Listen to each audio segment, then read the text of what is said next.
औज़ुबिल्लाहिमिनश्शैतानिर्रजीम बिस्मिल्लाहिर्रहमानिर्रहीम। अल्लाहुम्मा सल्लि अला मुहम्मदिन अब्दिका व रसूलिका व अलल मुमिनीना वल मुमिनात वल मुस्लिमीना वल मुस्लिमात।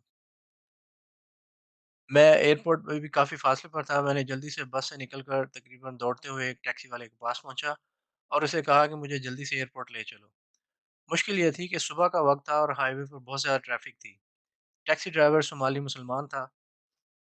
जब मैंने उसे बताया कि मैं ऑस्ट्रेलिया से आया हूँ तो वो बहुत खुश हुआ। लेकिन टैक्सी को ट्रैफ़िक की वज़ह से ज़्यादा तेज़ नहीं चला सकता था। जब मैं एयरपोर्ट पर पहुँचा तो तकरीबन 45 मिनट्स बाकी थे प्लेन चलने में। मैं फिर भी भागता-भागता एयरपोर्ट में दाखिल हुआ और इंटरनेशनल डिपार्चर की तरफ भी भागकर ही रास्ता तय किया। साथ ही साथ फ़िक्र हो रही थी कि मुझे कुछ और ही ना समझ ले, यानी कि कोई ये ना समझ ले कि मैं एक बैग लेकर दौड़ता हुआ जा रहा हूँ, तो हो सकता था कि सिक्योरिटी वाले मुझे कोई ऐसा-वैसा बंदा ही ना समझ लें। ये सारी बातें मेरे ज़हन में आ रही थीं, लेकिन फिर भी मैं अंधाधुंध भागा भागा चला जा रहा था। जल्दी से चेक इन काउंटर पर पहुँचा तो काउंटर बंद हो चुका था। और एक लेडी वहाँ बैठी थी।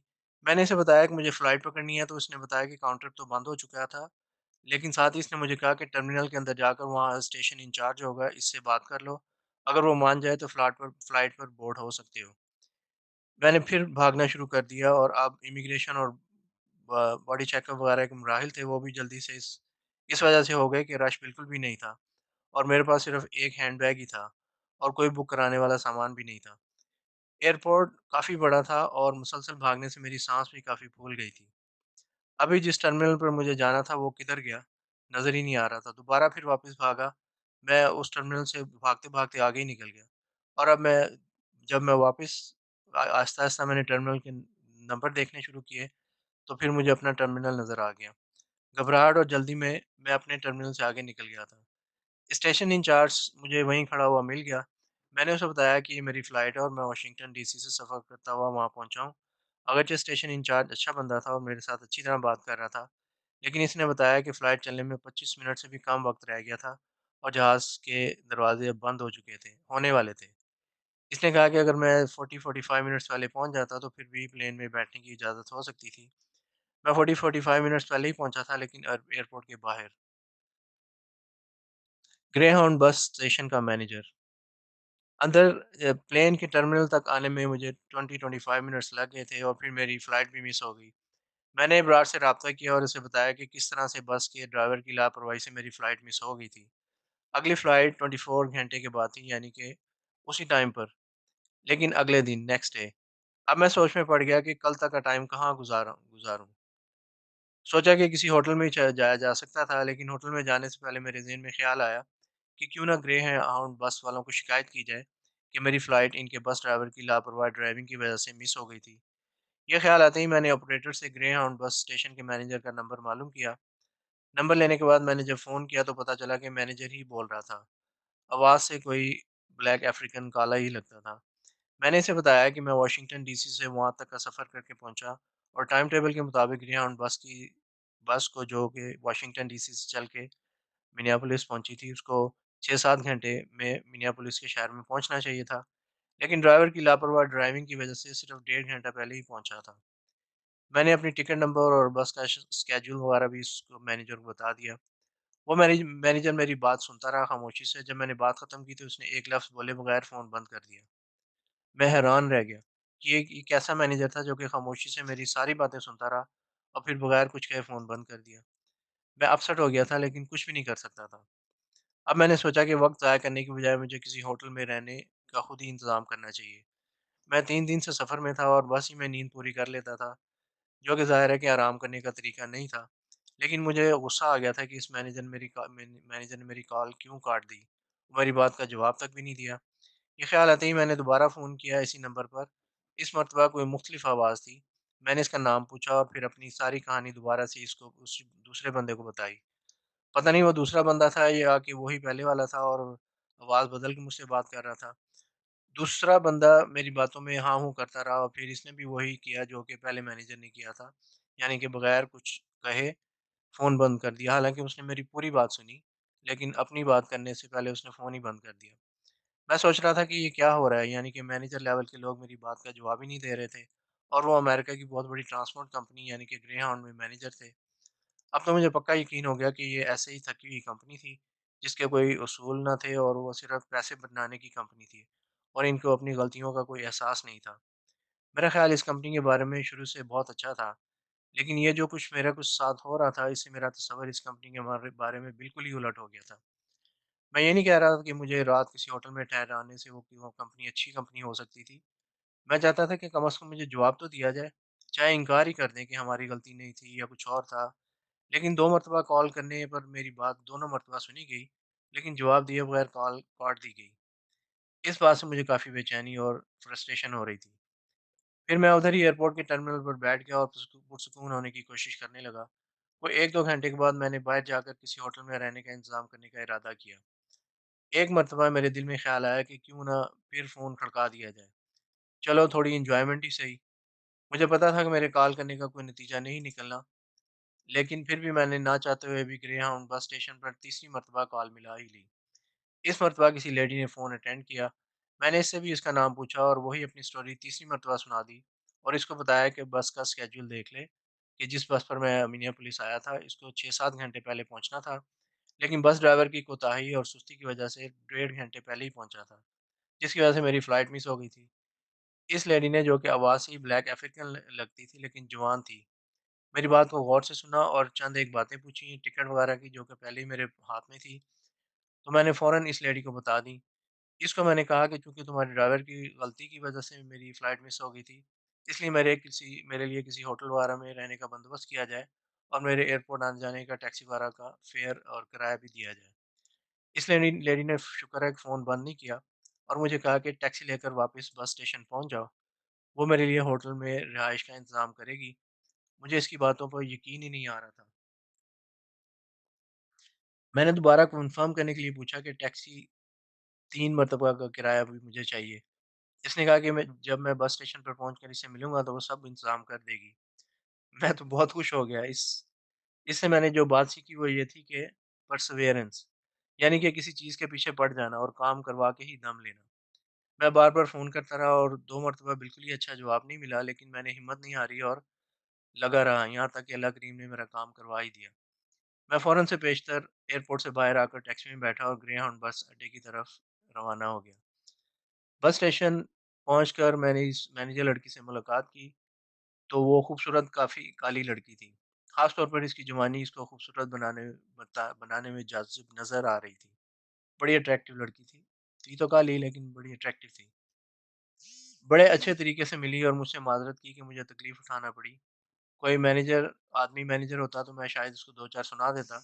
लेकिन इस यंग खूबसूरत लड़की ने पहले ही मुझसे बड़े अच्छे तरीके से वो बात की और माज़रत की। फिर इसने मुझसे मेरी टिकट लेकर इसकी कॉपी वगैरह बनाई और कंप्यूटर पर कुछ एंट्रीज़ वगैरह की और फिर मुझे होटल बस स्टेशन के साथ ही उनका होटल था और इनका एक आदमी मुझे होटल तक छोड़ने आ गया। साथ ही इसने ये भी बता दिया कि होटल में खाना-पीना भी बस वालों के ज़िम्मे ही होगा, इसलिए दोपहर का खाना, डिनर और ब्रेकफ़ास्ट भी फ्री होंगे।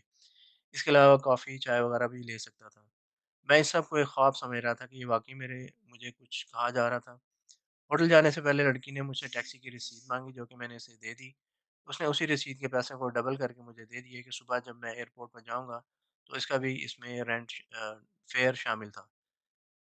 मैं इनके एक आदमी के साथ बिल्कुल ही बराबर वाले होटल में चला गया। होटल वालों को पहले ही मेरे बारे में बता दिया गया था कि एक रात के लिए कमरा था। अगली सुबह को मुझे वापस एयरपोर्ट पर पहुँचकर फ़्लाइट पकड़नी थी। साफ-सुथरा कोई 3 स्टार होटल होगा। कमरे में पहुँचकर मैंने सबसे पहले रूम सर्विस को फ़ोन करके खाने-पीने के बारे में पूछा, तो उन्होंने बताया कि रूम में ही खाने का मेन्यू पड़ा हुआ था। इसी में से कुछ देकर ऑर्डर कर दूँ। खाने के मेन्यू में से मैंने बड़ी एहतियात से सलाद, फ्रूट, ऑमलेट और 1-2 और चीज़ें ऑर्डर कर दी और खुद नहाने के लिए वॉशरूम में घुस गया। खाना आने में तकरीबन आधा घंटा था, इसलिए मैं जल्दी से नहाकर फ्रेश हो गया। इतनी देर में खाना भी आ गया। मैंने टीवी ऑन किया, न्यूज़ चैनल लगाकर खाना खाने लग गया। फिर मैंने नमाज़ अदा की और शुक्राने के नफ़ल अदा किए कि मेरा सब काम बड़ी खुश-उसलूबी से हो गया था। मैंने अपने आप को इतना थका लिया था कि अब थकावट ही नहीं लगती थी। फिर भी मैंने खाना खाने की थोड़ी देर बाद आराम करने के लिए बेड पर लेट गया। ये भी ख़्याल आया कि क्यों ना बाहर निकलकर शहर शहर की सैर ही कर ली जाए। लेकिन फिर ख़्याल आया कि कल सुबह की फ़्लाइट थी, इसलिए जितना भी आराम हो सकता था कर लिया जाए। क्योंकि कल की फ़्लाइट इंग्लैंड के लिए थी, इसलिए मैंने खूब आराम किया और होटल में ही चाय, कॉफ़ी वग़ैरह मँगवाता रहा और खाता-पीता रहा। मेरे कितने ही दिनों की नींद पूरी नहीं हुई थी और आराम भी नहीं हो पा रहा था। इसलिए जब मैंने आराम किया और कुछ हद तक नींद पूरी की तो बहुत फ्रेश महसूस कर रहा था। मेरा राब्ता पाकिस्तान में मुसलसल हो रहा था, लेकिन सिर्फ़ खैर-ओ-खैरियत पूछने और बताने तक ही बात होती रही थी।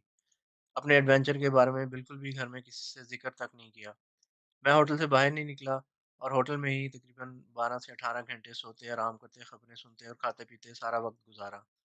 सुबह को हाउसकीपिंग के जगाने की घंटी से उठ गया, नमाज़ अदा की और एयरपोर्ट जाने की तैयारी शुरू कर दी। होटल में रात और तकरीबन आधा दिन गुज़ारने के बाद मैं काफ़ी हशाश-बशाश महसूस कर रहा था। होटल वालों ही ने मेरे लिए एयरपोर्ट के लिए टैक्सी भी मंगवा दी थी और मैं नाश्ता करके टैक्सी में बैठकर एयरपोर्ट के लिए रवाना हो गया। अब मेरे पास काफ़ी टाइम था और मज़े की बात कि सड़कों पर रश भी नहीं था। कई मरतबा ऐसा होता है कि वक़्त कम होता है कहीं पहुँचने के लिए और ट्रैफ़िक भी ज़्यादा हो जाती है और कई मरतबा जब अच्छा खासा टाइम होता है तो फिर ट्रैफ़िक भी कम होती है। जैसे कि कल जब मैं टैक्सी पर एयरपोर्ट जा रहा था, तो उस वक़्त टाइम कम था लेकिन ट्रैफ़िक बहुत ज़्यादा थी और आज जबकि मेरे पास टाइम ज़्यादा था, लेकिन ट्रैफ़िक बहुत कम। एयरपोर्ट पहुँचकर मैंने बोर्डिंग कराने के लिए लाइन में लग गया। एक दरमियानी उम्र की औरत काउंटर पर बैठी चेक इन कर रही थी। मेरी बारी आने पर मैंने अपना पासपोर्ट और टिकट उसको दिए और कहा कि विंडो वाली सीट मिल जाए तो बेहतर होगा। ये सुनते ही इस औरत ने बड़े गुस्से से मेरी तरफ देखा कि जैसे मैंने उसको कोई नामुनासिब बात कह दी हो और साथ ही बताया कि कोई विंडो सीट वगैरह नहीं है। मैंने दिल में सोचा कि नहीं है तो ना सही लेकिन गुस्सा तो ना दिखाना। मैंने तो आराम से ही पूछा था कि कोई खिड़की की तरफ कोई सीट है तो वो दे दो, लेकिन तुम तो बुरा ही मान गई हो, सोनियो। ये बातें मेरे दिल में तो थीं लेकिन मैं इन बातों को ज़ुबान पर ना ला सका। बोर्डिंग कार्ड लेकर और दिल ही दिल में इसको कोसता हुआ टर्मिनल की तरफ चल पड़ा। इस लेडी ने मेरा मूड ही ऑफ करके रख दिया था। एक तो बस ड्राइवर ने मुझे बगैर किसी वजह से लेट पहुँचाया था जिससे एक दिन मैं लेट हो गया था और ज़हनी खौफ अलहदा हुई थी और आज इस लेडी ने मेरे सिर्फ़ इतना कहने पर कि विंडो की तरफ सीट दे दे, तो ना सिर्फ़ ये कि नो कर दी थी बल्कि मुझे ऐसी नज़रों से देखा था कि जैसे मैं उसका जानी दुश्मन नंबर 1 होऊँगा। बोर्डिंग टर्मिनल पर पहुँचकर मैं एक सीट पर बैठ गया और सोचने लगा कि टेंशन लेने की कोई ज़रूरत नहीं थी, क्योंकि मैं अमेरिका में रिहाइश के जितने दिन भी रहा वो बहुत अच्छा वक़्त गुज़रा था। लेकिन अगर 1 या 2 बातें हो गई थी वो तो वो कोई अनहोनी नहीं थी। मैं इससे ज़्यादा बुरा रवैया एक्सपेक्ट कर रहा था अमेरिकन से, जो कि नहीं हुआ। मेरे वहाँ बैठे-बैठे मेरे साथ वाली सीट पर एक मुसलमान मौलवी साहब आकर बैठ गए। उन्होंने सफ़ेद कपड़े पहने हुए थे और सर पर पगड़ी बाँधी हुई थी। मैंने उनसे सलाम दुआ की जिसका उन्होंने कुछ जवाब दिया, जो कि मेरी समझ में नहीं आया। लेकिन मैंने कोई ख़ास तवज्जो नहीं दी। बातों-बातों में पता चला कि वो कनाडा जा रहे थे। थोड़ी और बातें हुई लेकिन मैं ज़रा मोहतात रहकर बात कर रहा था। उन्होंने बताया कि वो अमेरिका में ही रहते हैं लेकिन इससे आगे उन्होंने जो बात की, इसको सुनकर मैं सुन्न ही हो गया और दंग रह गया। उन्होंने कहा कि वो कनाडा अपने गुरु से मिलने जा रहे हैं। मैं ज़रा तज़ब्ज़ुब का शिकार हो गया कि मौलवी साहब का गुरु कौन है? फिर मैंने इनसे पूछा कि कौन गुरु? तो वो पता चला कि वो तो सिख बंदा था। वो अपने गुरु से मिलने कनाडा जा रहा था। इसने कहा कि मैं गुरु का चेला हूँ। तब मुझे समझ आई कि वो तो सिख था। बस इसकी वजह से मेरी जो कन्फ्यूजन थी वो ये थी कि वो देखने में ऐसे मौलाना साहब लग रहा था। बस इसी के बाद मेरी फ़्लाइट का टाइम हो गया और बोर्डिंग की अनाउंसमेंट शुरू हो गई और फिर मैं खड़ा होकर लाइन में लग गया और आहिस्ता-आहिस्ता प्लेन के अंदर भी पहुँच गया। इसने मुझे इतने प्यार से देखा। ये एक बोइंग 737 था जो कि इंग्लैंड जा रहा था।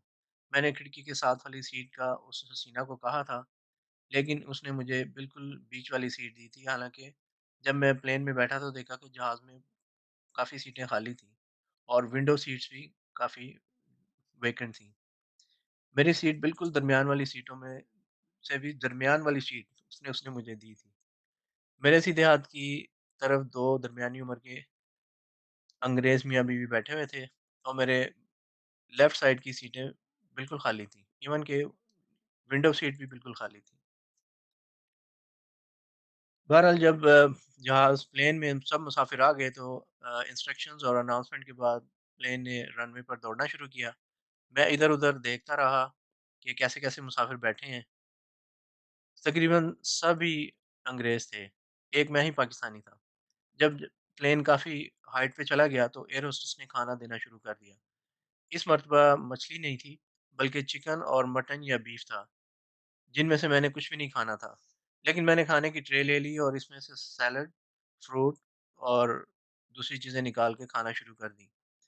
मेरा मेरी टेंशन अपने खाने की तरफ ही थी और मुझे एहसास ही नहीं था कि मेरे दाएँ जानब बैठी अंग्रेज़ औरत मुझे खाना खाते देख रही थी।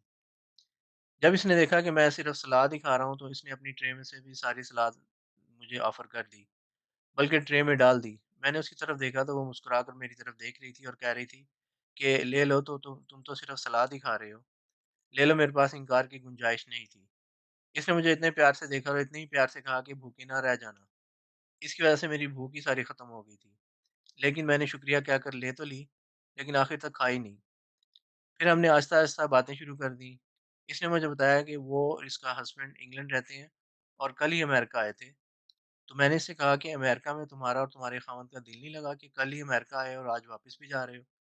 वो मेरी बात सुनकर मुस्कुराई और कहने लगी कि मेरी मेरी पूरी कहानी तो सुन लो। फिर इसने खुद ही कहना शुरू कर दिया कि वो छुट्टियाँ गुज़ारने के लिए इंग्लैंड से बाहर चले जाते हैं और महीना 2 महीने किसी मुल्क में गुज़ार कर वापस इंग्लैंड चले जाते हैं। कई सालों से वो ऐसा ही कर रहे थे। कोई 2-3 साल पहले वो अमेरिका आए थे और खूब एन्जॉय करके गए थे और जो उनकी हॉलिडेज़ थी, वो उन्होंने अमेरिका में ही सारी गुज़ारी थी। लेकिन जब उन्होंने लास्ट टाइम अमेरिका में हॉलिडेज़ गुज़ार कर वापस जाने का इरादा इंग्लैंड जाने का इरादा किया, तो इनकी रेज़िडेंस स्टे जो था अमेरिका में, इनके वीज़े से 1 दिन ज़्यादा हो गया था। यानी कि फॉर एग्ज़ाम्पल उनको वीज़ा मिला था 1 महीने का, तो वो 30 डेज़ की बजाय 31 डेज़ वहाँ पे उनका स्टे हो गया था। यानी कि वीज़े की जो अलाउ था, उससे 1 दिन ज़्यादा वो अमेरिका में ठहर गए थे। तो इस वक़्त उन्होंने जो कि अमेरिका वालों ने इमिग्रेशन उस वक़्त तो उनको कुछ भी नहीं कहा और किसी किस्म का कुछ भी नहीं कहा, उसको जो उनको वापस इंग्लैंड जाने दिया।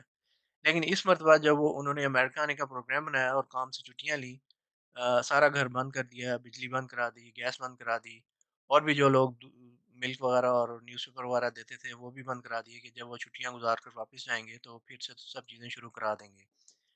लेकिन जब कल वो अमेरिका के एयरपोर्ट पहुँचे, तो इमिग्रेशन वालों ने इन्हें अमेरिका में दाखिल होने से मना कर दिया और वजह बताई कि पिछली मर्तबा आपने अपने वीज़े से 1 दिन ज़्यादा गुज़ारा था और अमेरिकन इमिग्रेशन कानून तोड़ा था, इसलिए इस मर्तबा इनको अमेरिका में दाखिले की इजाज़त नहीं मिली थी। जब वो लेडी ये सब स्टोरी मुझे बता रही थी, तो इसके लहजे में काफ़ी अफ़सरदगी थी। ज़ाहिर है कि कोई भी इनकी जगह होता, तो वो उन सबको अफ़सोस ही होना था। सब तैयारियाँ करके छुट्टियाँ एन्जॉय करने के लिए आए थे, लेकिन अमेरिका में दाखिले की इजाज़त ही नहीं मिली थी और अब इनको वापस जाना पड़ रहा था। इससे अंदाज़ा लगाया जा जा सकता है कि कितना अफ़सोस हो सकता है, जो कि इनको भी था। वो लेडी मुसलसल बातें करती जा रही थी। फिर इसने मेरे बारे में पूछा कि तुम कहाँ रहते हो और इंग्लैंड या अमेरिका? मैंने सोचा कि चलो इस लेडी से थोड़ी हँसी-मज़ाक ही कर लिया जाए। इसलिए मैंने उसे बताया कि ना तो मैं अमेरिका रहता हूँ और ना ही मैं इंग्लैंड में रहता हूँ। इसने मेरी तरफ सवालिया नज़रों से देखा, फिर कहती कि रहते कहाँ हो? मैंने कहा कि अंदाज़ा लगाओ कि मैं कहाँ रहता हूँ या मैं कहाँ से बिलॉन्ग करता हूँ। तो इसने फ़ौरन कहा कि तुम मिडल ईस्ट के किसी कंट्री में यानी कि सऊदी अरेबिया वग़ैरह से हो। तो मैंने कहा नहीं, मैं सऊदी अरब से भी नहीं हूँ। बस इसके बाद इसने कुछ ना कहा, बल्कि मुस्कुराई नज़रों से मुझे देखा कि जैसे कह रही हो अच्छा चलो तुम ही बता दो कि तुम कहाँ से बिलॉन्ग करते हो। मैंने उसे बताया कि मैं ऑस्ट्रेलिया में रहता हूँ। जैसे ही मैंने उसे बताया कि मैं ऑस्ट्रेलिया में रहता हूँ, तो वो बहुत खुश हुई और खुशी से उसकी बड़ी बड़ी खूबसूरत आँखें और भी बड़ी हो गई। फिर इसने मुझसे ऑस्ट्रेलिया के बारे में काफ़ी बातें की। इसने बताया कि इनका प्रोग्राम ऑस्ट्रेलिया में भी छुट्टियाँ गुज़ारने का है। जब मैंने इसे बताया कि मैं ऑस्ट्रेलिया में रहता हूँ, तो वो काफ़ी हैरान और खुश हुई। ये बातें बताने से मुझे इस तरह का एक वाक़या जो कि सऊदी अरब में हुआ था, याद आ गया।